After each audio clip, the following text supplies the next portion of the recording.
Hello students, welcome to JK toppers. So good evening to all of you. यहाँ पे मैं आपके लिए एक यानी कि जो स्टूडेंट्स हैं इंडियन आर्मी के एस्पिरेंट्स हैं उनके लिए मैं एक प्रैक्टिस सेट लाई हूँ। ठीक है, तो चलिए करते हैं इसको।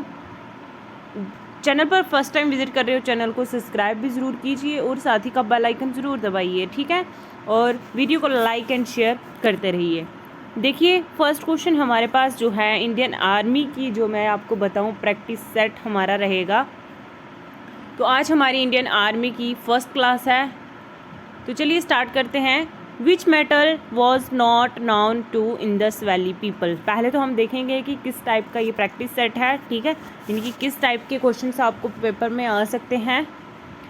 तो कौन सा मेटल जो है इंडस वैली पीपल के नाम से जो है नहीं जाना जाता है। ठीक है, जो उसको नहीं जानते हैं इंडस वैली पीपल्स, देखिए ऑप्शन आपके पास उस वक्त क्या नहीं जानते थे वो, ओल्ड गोल्ड के बारे में, सिल्वर, ब्रोंज या आयरन। ठीक है, तो जो नहीं जानते थे वो था आयरन। ठीक है, नेक्स्ट है which of the sites of Indus valley civilization is found near Sutlej river. अब हमें पूछा है यहाँ पे कि जो अगर कौन सी साइट देखी जाए इंडस वैली सिविलाइजेशन की, अगर देखी जाए तो वहाँ पर सतलुज रिवर पर क्या पाया गया था। तो देखिए, हिस्ट्री जिसने पढ़ी होगी साइट्स तो उनको पता होगा।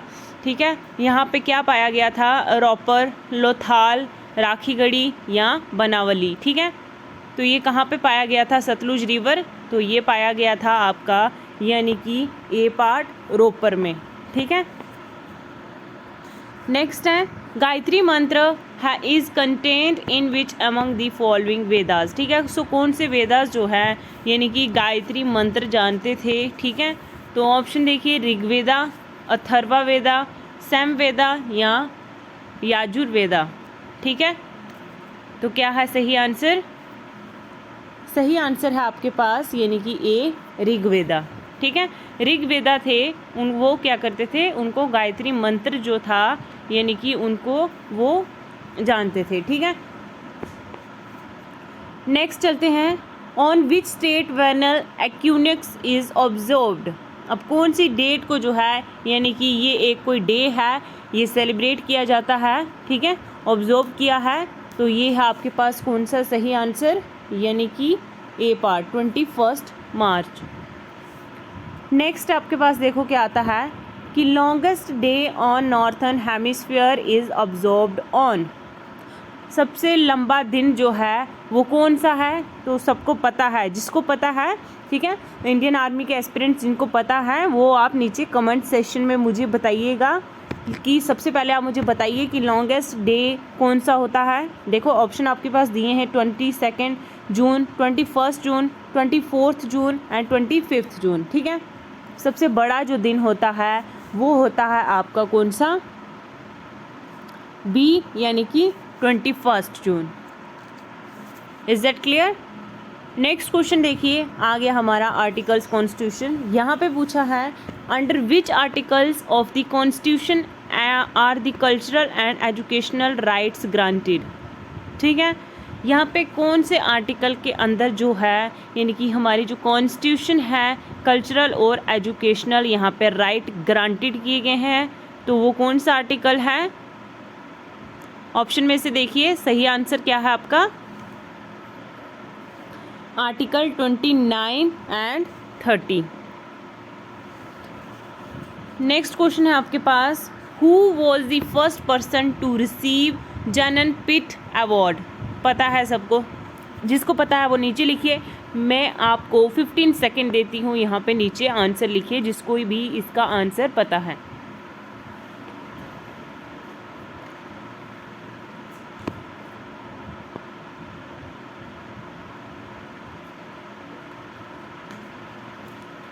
तो सही आंसर क्या है आपका यानी कि ए जी शंकर कुरुप।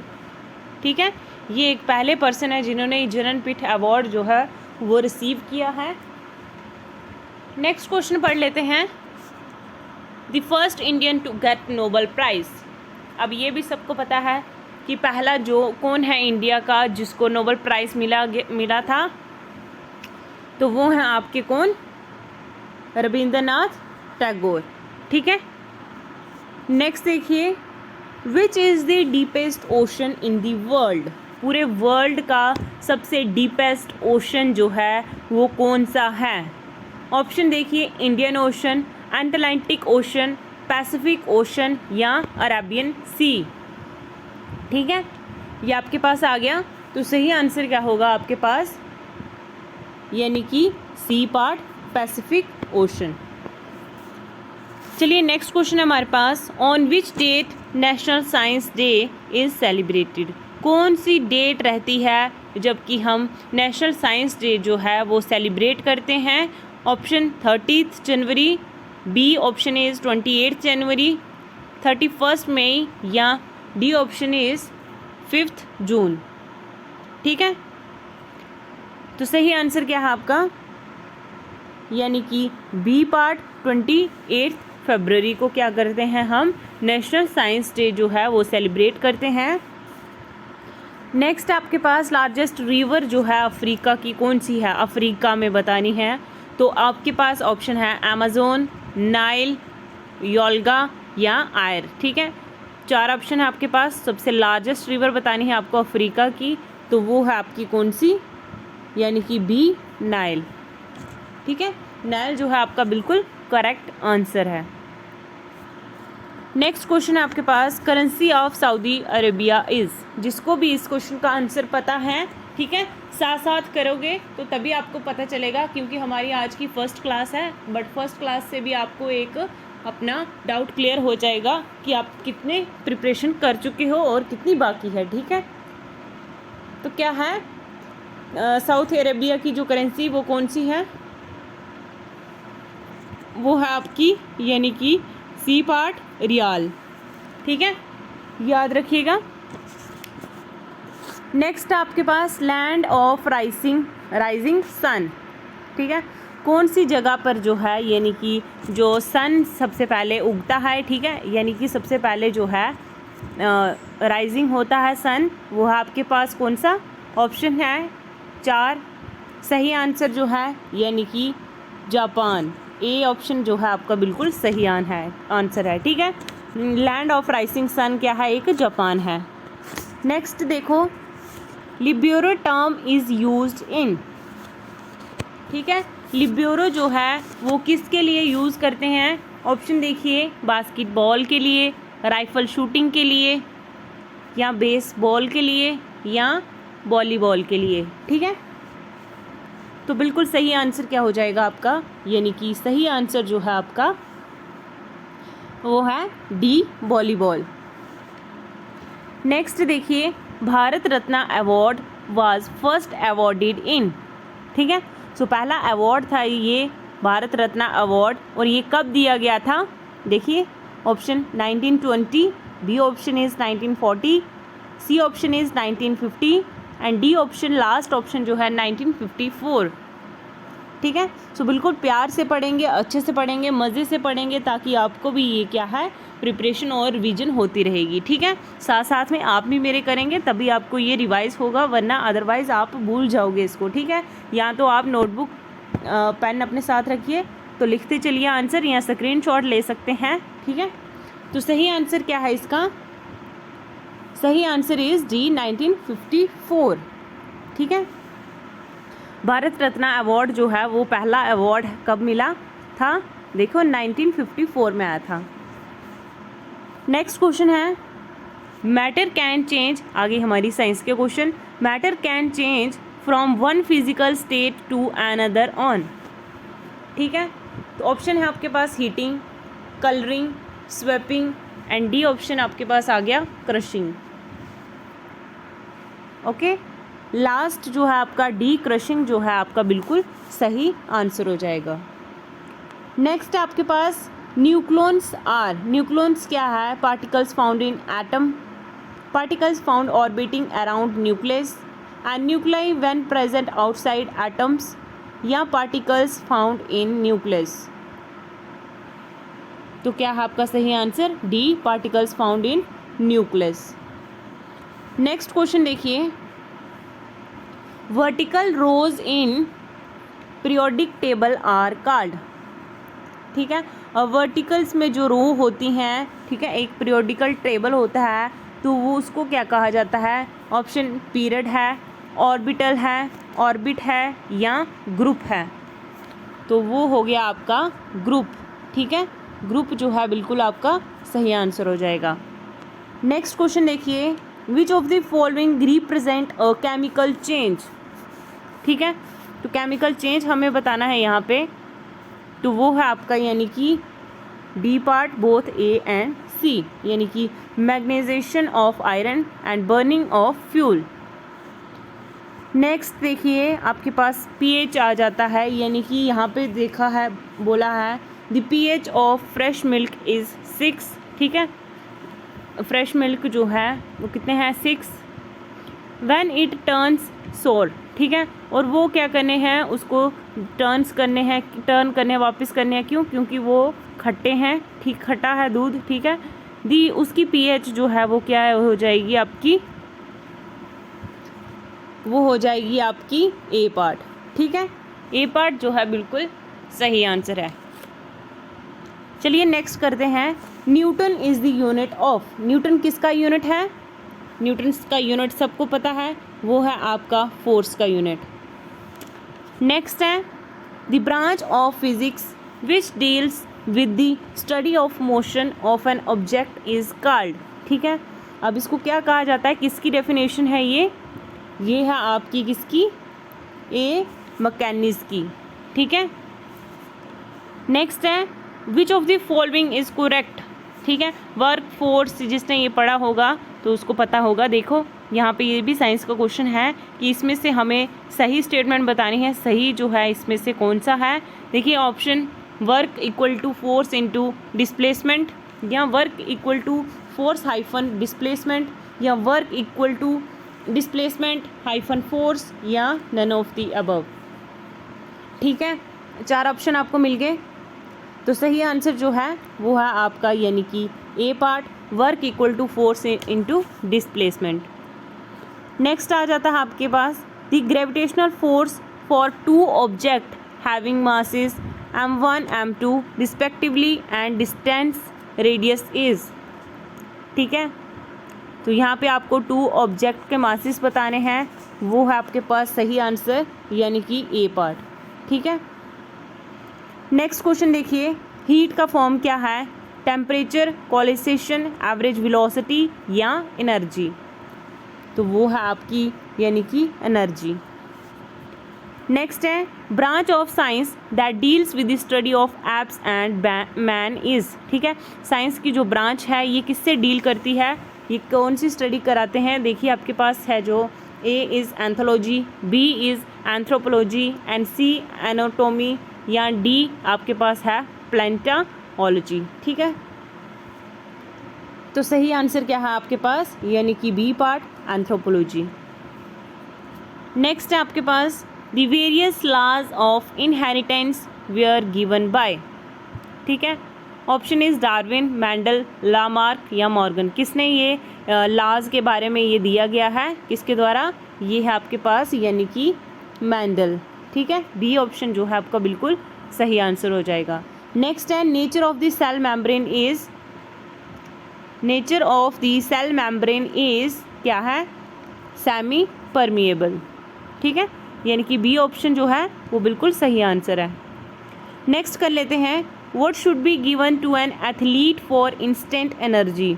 ठीक है, सो एथलीट्स जो है इंस्टेंट एनर्जी जो है ये क्या देती है आपके पास? प्रोटीन, विटामिन, कार्बोहाइड्रेट या नन ऑफ दीज। तो वो देती है आपको कार्बोहाइड्रेट। नेक्स्ट है आपके पास xerophthalmia is caused due to the deficiency of. अब ये जो बीमारी है इसका कारण क्या है? किसकी कमी से जो है ये जो इसका कारण देखो क्या है? ऑप्शन विटामिन बी और vitamin C, and C option biotin, and D option vitamin A. ठीक है, सो किसकी डेफिशिएंसी से होता है? ये होता है आपका यानी कि डी विटामिन ए की।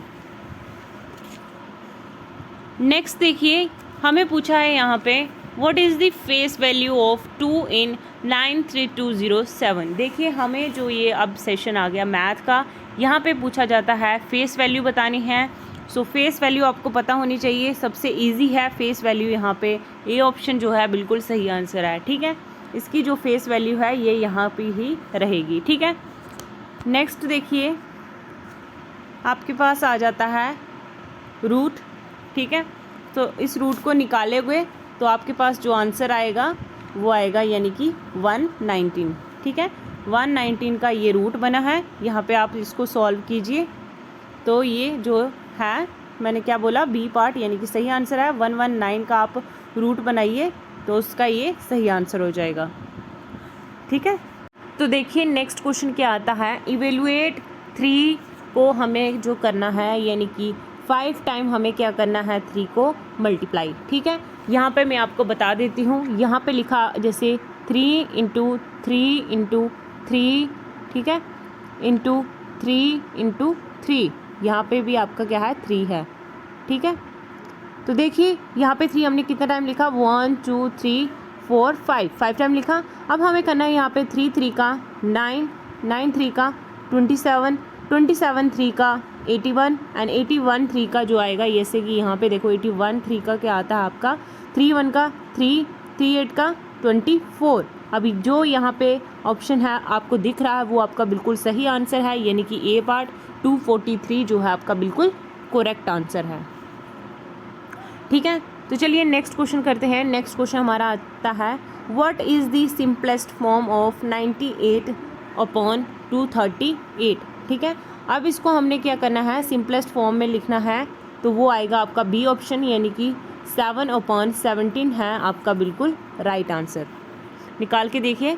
नेक्स्ट देखिए आपके पास क्या है HCF ऑफ 221 एंड 437। सो इसका हाईएस्ट कॉमन फैक्टर हमें निकालना है, तो वो आप भी निकालिएगा। मैंने जो निकाला है उसका सही आंसर जो है यानी कि सी पार्ट 1, ठीक है। 1 आंसर जो है इसका आ गया है, तो आप भी निकाल के देखिए। नेक्स्ट आपके पास देखिए यहाँ पे इन्होंने पूछा है the value of 3 minus bracket 3 is, ठीक है। अब इसकी जो वैल्यू है वो कितनी रहेगी, तो वो रहेगी आपकी यानी कि हमें अगर 3 में से यानी कि हमने लिखा 3 माइनस ब्रैकेट 3 इंटू, ठीक है, यहाँ पे हमने ब्रैकेट तोड़ी नीचे तो 3 लिखा। अब 3 माइनस 3 करेंगे तो कितना आएगा आपके पास 0, तो ये ऑप्शन जो है बिल्कुल सही आंसर है, ठीक है। 0 आंसर जो है आपका बिल्कुल सही आंसर है। नेक्स्ट क्वेश्चन देखिए find the average of following number. अब हमें एवरेज नंबर निकालना है, ठीक है। तो एवरेज नंबर हम निकाल लेते हैं। तो इन्होंने जो एवरेज नंबर निकाला है वो कैसे किया है, आपके पास ऑप्शन दिए गए हैं 68, ठीक है। 68 आपका जो है बिल्कुल सही आंसर है। नेक्स्ट आपके पास देखो यहाँ पे है if 20% of x equal to 90 find x। अब देखो सबसे पहले हमें ये क्वेश्चन जो है ये परसेंटेज के हिसाब से बताया है, ठीक है। तो यहाँ पे अगर हम लिखेंगे यहाँ पे कि 20%, ठीक है, ऑफ x इक्वल टू 90, यहाँ पे आपको क्लियर दिखेगा नहीं बट इट्स ओके, मैं ट्राई करूँगी, थोड़ा समझने की कोशिश कीजिएगा, ठीक है। यहाँ पे थोड़ा मैं जूम कम कर देती हूँ ताकि मैं आपके लिए रफ यहाँ पे स्पेस बना सकूँ। देखिए यहाँ पे दिया है 38 क्वेश्चन जो है हमें लिखना है 20% यहाँ पे दिया है, ठीक है। एक सेकेंड यहाँ पे करते हैं 20% ऑफ x का वैल्यू जो है 90, ठीक है। अब यहाँ पे हम कर लेंगे, यहाँ पे लिखेंगे 20% का क्या आ जाता है नीचे आपको 100, ऑफ का क्या आ जाएगा मल्टीप्लाई, और x क्या है आपके पास 90, ठीक है। अब यहाँ से 1 0 1 0 कट गया, 1 0 1 0 कट गया, ठीक है। और बचा क्या आपके पास 9 2 का 18, ठीक है। अब 18 जो है हमारे पास वो निकल के आ गया है हमारी x की वैल्यू, ठीक है। x की वैल्यू निकाली। अब हम यहाँ पे निकालेंगे क्या, अब हमारा ये क्वेश्चन कुछ लेंथी बन जाता है। अब यहाँ पे लिखेंगे 20/100 इंटू 18 इंटू 90, ठीक है। इस तरह से आप इसको सॉल्व कीजिए तो सही आंसर जो है आपका बी और पार्ट जो है आपका बिल्कुल सही आंसर आ जाएगा। ठीक है, क्लियर कर देते हैं सबको। तो सही आंसर यानी कि आपका 440 जो है बिल्कुल सही आंसर आ जाएगा। नेक्स्ट क्वेश्चन देखिए, क्वेश्चन हमें पूछता है कि अगर a person buy a book for ₹200 and sell it for 225, what will be his gain percent. देखिए, एक जो पर्सन है वो एक बुक खरीदता है कितने की, 200 की। तो अगर वो वही बुक जो है वो बेचता है यानी कि सेल करता है कितने की, 225 की। ठीक है, सो उसको कितना गेन, कितनी परसेंट जो है उसको फ़ायदा होगा, तो वो है आपके पास कितना, यानी कि 12.5%। ठीक है, यानी कि 12.5% जो है उसको बेनिफिट है। नेक्स्ट आपके पास देखिए सिंपल इंटरेस्ट दिया है, यहाँ पे आपको टाइम भी दिया है और रेट भी यहाँ पे दिया गया है। देखिए क्वेश्चन है, find the simple interest due after 120 days for ₹4,800 at 10%। ठीक है, तो यहाँ पे आपके पास जो है सिंपल इंटरेस्ट, ठीक है, यहाँ पे आपको क्या आ जाता है, सिंपल इंटरेस्ट आपका 480, 800 एंड जो आपके पास टाइम आता है वो आता है आपके पास 120 डेज़ और जो आपके पास रेट आता है वो है 10%। ठीक है, सो इसको फार्मूला लगा के सॉल्व कीजिए तो आपका आंसर निकल जाएगा। ठीक है, जो आपका आंसर आएगा वो आएगा आपका कौन सा, यानी कि 157.80। ठीक है, ये बिल्कुल सही आंसर हो जाएगा आपका। अब देखिए 42 क्वेश्चन है हमारा, Ramesh started a business investing ₹30,000 6 months later, Yogesh joined by investing 15,000, if they make a profit ₹10,000 at the end of year, how much is the share of Ramesh. अब यहाँ पे बोला गया है इस क्वेश्चन में कि रमेश ने एक बिज़नेस स्टार्ट किया है जिसमें उसने 30,000 जो है अपना पैसा जो है इन्वेस्ट किया है उस कंपनी में। ठीक है, बिज़नेस में 6 मंथ के बाद जो है वहाँ पे एक योगेश नाम का आदमी आता है, वो ज्वाइन करता है और वो भी इन्वेस्ट करता है वहाँ पे 15,000। ठीक है, अब उनको जो फ़ायदा है वो कितना उनको फ़ायदा हुआ, वो हुआ उनका 10,000 फ़ायदा at the end of the year, यानी कि साल के आखिरी में उनको जो है 10,000 का फ़ायदा हुआ। अब how much is the share of Ramesh, अब रमेश को जो है शेयर कितना मिलेगा। ठीक है, उसने तो 30,000 इन्वेस्ट किया था, अब उसको जो शेयर मिलेगा वो अब सॉल्व कीजिए तो सही आंसर होगा आपके पास, यानी कि 8,000। ठीक है, 8,000 जो होगा वो बिल्कुल सही आंसर है। नेक्स्ट देखिए, यहाँ पे टाइम वर्क का आ जाता है आपके पास question, Sonu can complete a work in 10 days, how much work can he do in 1 day। देखो सोनू है जो एक, ठीक है, एक लड़का है या एक आदमी रख लो। ठीक है, तो वो एक काम करने को 10 दिन लगाता है। ठीक है, यानी कि 10 days लगाता है, और अगर उसको how much work can he do in 1 day, अगर वो 10 days में अपना पूरा काम ख़त्म करता है तो एक दिन में कितना काम करता होगा वो। ठीक है, एक दिन में उसको कितना काम होता होगा, तो वो सही आंसर आपका निकल आएगा बी। ठीक है, मेरे को यहाँ पे स्पेस नहीं है इसलिए मैं आपको समझा नहीं पा रही हूँ, सो बी जो है आपका बिल्कुल सही आंसर हो जाएगा। नेक्स्ट देखिए, 1 किलोमीटर की जो होती है स्पीड, 1 किलोमीटर और की, सो किसके बराबर होता है, जो बाइक ड्राइविंग वगैरह राइडिंग वगैरह करते होंगे जो बॉयज़, उनको पता होगा, तो वो है बिल्कुल आपका सही आंसर, यानी कि सी। ठीक है, नेक्स्ट देखिए यहाँ पे भी आपके पास रीजनिंग का क्वेश्चन आता है जो कि आपका ब्लड रिलेशनशिप का क्वेश्चन है ये। ठीक है, यहाँ पे पूछा जाता है आपको कि a father is 9 times as old as his son. एक फादर जो है, ठीक है, एक फादर हैं वो 9 times ओल्ड हैं किससे, सन से, और मदर उनकी जो है 8 times जो है वो भी अपने सन से 8 time ओल्ड है। The sum of the father and the mother, ठीक है, सम निकालना हमें फादर और मदर की जो एज है 51 ईयर है। अब सन की जो एज होगी वो कितनी होगी, तो वो होगी आपकी कितनी, 5 years। ठीक है, 5 years की। नेक्स्ट क्वेश्चन देखिए, find the next number in the series. ठीक है, अब ये सीरीज़ चल रही है जो, इसका जो हमें नेक्स्ट सीरीज़ यहाँ पे क्या आएगी आपकी, तो वो आएगी आपकी यानी कि 132। नेक्स्ट देखिए, नेक्स्ट आता है आपके पास pitch is related to cricket in the same way as arena is related to. अब जो पिच है वो किसके रिलेटेड है, क्रिकेट के, और सेम वही तरीके से अरीना जो है वो किसके रिलेटेड होगी, तो वो होगी आपकी यानी कि डी ऑप्शन और रेसलिंग। ठीक है, नेक्स्ट आ जाता है आपके पास कोडिंग डिकोडिंग का क्वेश्चन। ठीक है, 48 क्वेश्चन जो है आपके पास कोडिंग डिकोडिंग का क्वेश्चन है। यहाँ पे लिखा है if earn is written GCTP। ठीक है, अर्न को अगर इन्होंने इस कोड में दिया है तो नियर को हम कैसे लिखेंगे। सबसे पहले यहाँ पे आपको एक ट्रिक लगानी होती है कि हमें आप ये जो है अर्न, सॉरी एक सेकेंड, ये जो है यहाँ पे अर्न और GCTP को इन्होंने कैसे सॉल्व किया है, यहाँ पे हमें ये पहले ये देखना है, देन आप नियर को सॉल्व कर पाओगे। ठीक है, जब अगर आप पहले ये नहीं समझोगे सीधा नियर को करोगे तो आपको ये नहीं आएगा। ठीक है, इसलिए ये ट्रिक्स होती है। अर्न को देखो और यहाँ पे कोड देखिए, देखिए अर्न इन्होंने कैसे लिखा है, अब उल्टा लिखा है। ठीक है, यहाँ पे लिख दिया इन्होंने EARN। ठीक है, अब यहाँ पे किया NEAR। ठीक है, अब वहीं हमें देखना है कि एन पर कौन सी है ये कोडिंग, एन पे आ गई आपकी कौन सी, P। ठीक है, यहाँ पे लिखते हैं एन पे आती है P, E है, E पे कौन सी आ जाएगी आपकी, E पे देखिए कौन सी आती है, E पे आती है आपकी G।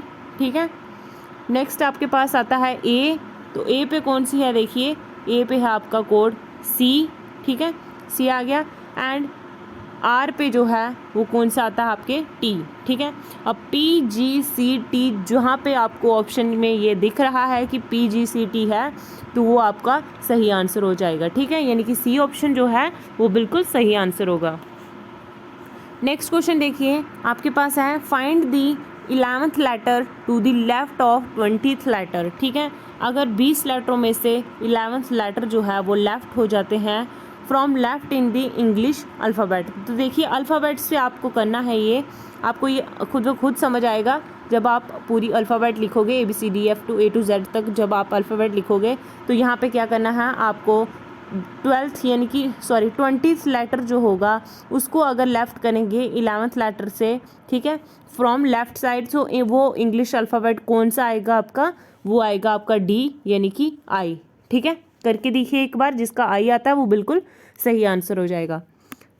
देखिए लास्ट क्वेश्चन जो है आपके पास, pointing to a man Deepak said his only brother is the father of my daughter father, he how is the man related to Deepak. ठीक है, सो ये भी आपका जो है ब्लड रिलेशन का क्वेश्चन आ गया। यहाँ पे पूछते हैं कि एक आदमी जो है, यानी कि देखिए यहाँ पे एक पॉइंट लगा देते हैं। ठीक है, ये आपका आदमी आ गया। ठीक है, एक मैन जो है वो कहता है कि दीपक से कहता है, दीपक उस आदमी से कहता है कि मेरा यानी कि मेरा जो ब्रदर है his only brother is the father of my daughter father. ठीक है, हाउ इज़ द मैन, अब हमें बताना है उस आदमी का दीपक के साथ क्या रिश्ता है, तो वो है आपका अंकल। ठीक है, उसका अंकल था।